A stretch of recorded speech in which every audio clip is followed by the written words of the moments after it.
Today was a really awesome day in the clinic. I had a really wonderful conversation with one of my clients who is a marketing executive for a health related company. And she was asking about, what's the latest project you're doing? And I was telling her that we're working on relaunching this fascia science course that we have. And she's like, oh, well, what's your biggest barrier to getting your people engaged and enrolling in the course? And have you thought about that? And I'm like, oh, well, yes, I've thought about that quite a lot. And here's what I think the biggest barriers are. One is I think that practitioners are starting to get bits and pieces about fascia in other course. For instance, I was talking with an OTA. She told me that she got a little bit about fascia in a lymphatic course, and there was some literature that came out recently that the fascia can act as a kink in a garden hose to the lymphatic system, and it's important to address the fascia.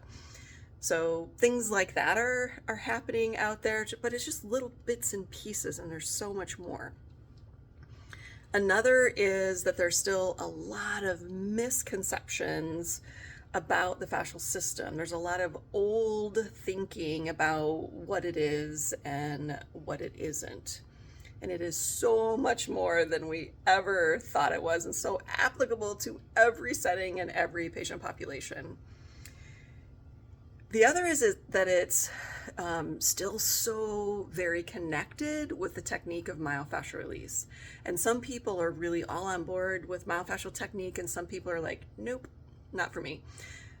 But you need to separate those two things. Myofascial technique is a technique, it's a skill, it's something we can have in our toolbox, but fascia science is something that we know about the body and applies to every single thing we do.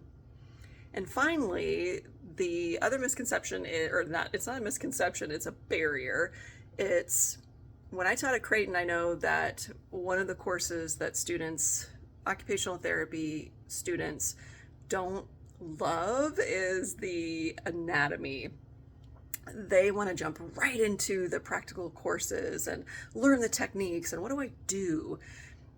And the perception that science isn't fun, science isn't all that interesting, it's just that have to in order to get to the good stuff.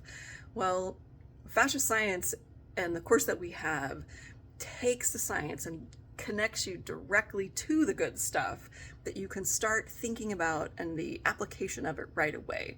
So it's not just a science course, it's also an application course.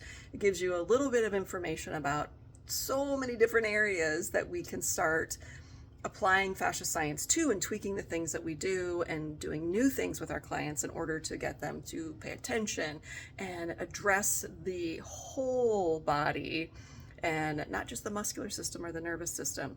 You've got to include the fascial system. So if those are any of the barriers that you have for yourself and learning fascia science, then at least go look at the page, the enrollment page, the sales page that gives you more information. And you can look at the curriculum and everything that's involved in the course. So at least go there, check it out. Remember, before August 18th, we're closing enrollment so we can roll out those other features. So please check it out. Thank you so much.